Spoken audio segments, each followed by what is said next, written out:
नमस्कार मित्रों, एक बार फिर से विद्यापीठ यूट्यूब क्लास पर आप लोगों का स्वागत है।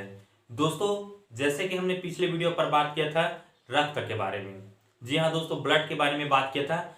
आज हम बात करेंगे RH फैक्टर के बारे में। जी हाँ दोस्तों, RH फैक्टर के बारे में बात करेंगे।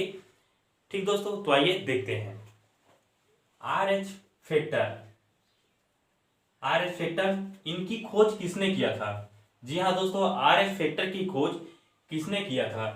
तो कार्ल लैंडस्टीनर ने इनकी खोज की थी। जी हाँ दोस्तों, कार्ल लैंडस्टीनर और वीनर ने 1940 में इसकी खोज किया था।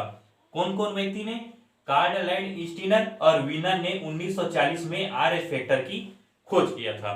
ठीक दोस्तों, हम बात करेंगे जब RH फैक्टर की खोज किया गया था कार्ल लैंडस्टीनर एंड वीनर ने 1940 में, तो किसमें किया था? किसी न किसी चीज में तो किया होगा RH फैक्टर की खोज। तो किसमें किया था? तो रीसस नामक एक बंदर में किया था। किसमें? रीसस नामक एक बंदर में RH फैक्टर की खोज की गई थी। इस कारण इसका नाम क्या पड़ा? RH पड़ा। जी हाँ दोस्तों, रीसस नामक बंदर के नाम पर ही क्या पड़ा? RH फैक्टर पड़ा। ठीक दोस्तों, अब हम बात करेंगे जिसमें RH फैक्टर पाया जाता है वह RH प्लस कहलाता है, और जिसमें RH फैक्टर नहीं पाया जाता है वह RH माइनस कहलाता है। ठीक दोस्तों, समझ में आ गया? जिसमें RH फैक्टर पाया जाता है वह RH प्लस, और जिसमें RH फैक्टर नहीं पाया जाता है वह RH माइनस कहलाता है, मतलब माइनस होता है। ठीक दोस्तों, अब हम बात करेंगे यहाँ पर कुछ RH फैक्टर के बारे में। माता का RH फैक्टर प्लस माइनस और पिता का प्लस माइनस हुआ तो बच्चे के ऊपर क्या प्रभाव पड़ेगा, इनके बारे में देखेंगे। ठीक दोस्तों, यहाँ पर है माता, यहाँ पर है पिता, और यहाँ पर नवजात या फिर शिशु की स्थिति। ठीक दोस्तों, हम बात करेंगे जब माता का RH फैक्टर माइनस होता है और पिता का RH फैक्टर भी माइनस होता है, तो नवजात शिशु कैसा रहेगा? स्वस्थ रहेगा, अच्छा रहेगा। ठीक दोस्तों, मतलब माता और पिता का RH फैक्टर माइनस है तो बच्चे पर कोई बुरा प्रभाव नहीं पड़ेगा। ठीक दोस्तों, अगला है माता का RH फैक्टर प्लस होगा और पिता का भी RH फैक्टर क्या होगा? प्लस होगा, तो भी नवजात जो शिशु है वह स्वस्थ रहेगा, कोई बुरा प्रभाव, कोई बीमार नहीं पड़ेगा। ठीक दोस्तों, अगला है माता का RH फैक्टर प्लस और पिता का RH फैक्टर माइनस हुआ तो भी स्वस्थ रहेगा नवजात शिशु। ठीक दोस्तों, लेकिन यहां पर अगर माता का RH फैक्टर माइनस और पिता का RH फैक्टर प्लस हुआ तो तीन दशाएं हो सकती है। जी हाँ दोस्तों, अगर माता का RH फैक्टर माइनस हुआ और पिता का RH फैक्टर प्लस हुआ तो तीन दशाएं हो सकती है नवजात शिशु की स्थिति के लिए। पहला क्या है? बच्चा या तो स्वस्थ रहेगा। जी हाँ दोस्तों, बच्चा क्या रहेगा? स्वस्थ रहेगा, अच्छा रहेगा। दूसरा है गर्भाशय में मृत्यु हो सकती है। जी हाँ दोस्तों, माता के गर्भाशय में क्या हो सकती है? शिशु की मृत्यु हो सकती है। कब? जब माता का RH फैक्टर माइनस हो और पिता का RH फैक्टर क्या हो? प्लस हो। तीसरा स्थिति यह है जन्म के तुरंत बाद।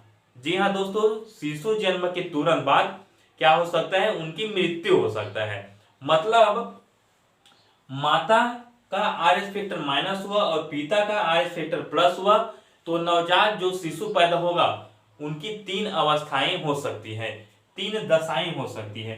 पहला, बच्चा स्वस्थ हो सकता है। दूसरा, गर्भाशय में मृत्यु हो सकती है, और जन्म के तुरंत बाद क्या हो सकता है? मृत्यु हो सकता है। ठीक दोस्तों, ये तो हो गए हम RH फैक्टर के बारे में कि माता का माइनस या फिर प्लस है, पिता का माइनस या फिर प्लस है तो बच्चे ऊपर, नवजात शिशु ऊपर क्या प्रभाव पड़ेगा। ठीक दोस्तों, मतलब विवाह के लिए माता का RH फैक्टर माइनस और पिता का RH फैक्टर प्लस होना ठीक नहीं है। ठीक दोस्तों, ये तो हो गया माता पिता नवजात शिशु की RH फैक्टर की दशाओं के बारे में। ठीक दोस्तों, अब हम कुछ इससे जुड़ी हुई कुछ फैक्टर के बारे में चर्चा करेंगे।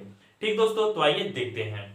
ठीक दोस्तों, अब हम बात करेंगे कुछ फैक्टर के बारे में। आज RH फैक्टर के कुछ फैक्टर के बारे में चर्चा करेंगे। ठीक दोस्तों, क्वेश्चन है ये, नोट कर बात करेंगे आर एच फैक्टर के अनुसार कौन सी जोड़ी, जी हाँ दोस्तों, आर एच फैक्टर के अनुसार कौन सी जोड़ी विवाह के लिए उपयुक्त नहीं है। मतलब आर एच फैक्टर के अनुसार कौन सी जोड़ी विवाह के लिए उपयुक्त नहीं है, सही नहीं है।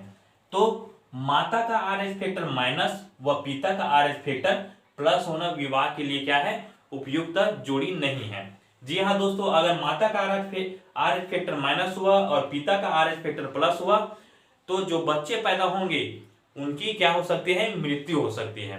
ठीक दोस्तों, मतलब विवाह के लिए यह जोड़ी ठीक नहीं है। कौन, माता का आर एच फैक्टर माइनस होना और पिता का आर एच फैक्टर प्लस होना। ठीक दोस्तों, अगला क्वेश्चन है गर्भावस्था में ही रक्त का थक्का जमने से, जी हाँ दोस्तों, गर्भावस्था में ही रक्त का थक्का जमने से नवजात शिशु की मृत्यु हो जाती है, क्यों। जी हाँ दोस्तों, एक क्वेश्चन ये हो गया। और इस घटना को, कौन से घटना को, गर्भावस्था में ही रक्त का थक्का जमने से नवजात शिशु की मृत्यु हो जाती है, इस घटना को क्या कहते हैं। ठीक दोस्तों, तो इनका आंसर होगा, इस घटना को क्या कहते हैं, तो इर्थोब्लास्टोसिस कहते हैं। क्या, इर्थोब्लास्टोसिस कहते हैं। इस घटना को क्या कहते हैं, इर्थोब्लास्टोसिस कहते हैं। इनका क्या कारण क्या है, नवजात शिशु की मृत्यु हो जाती है, थक्का जमने लगता है रक्त में, उनकी कारण क्या है। तो इस घटना का कारण है कि माता का आर एच फैक्टर माइनस और पिता का आर एच फैक्टर क्या होना, प्लस होना। ठीक दोस्तों, यही क्या है, इसका कारण है।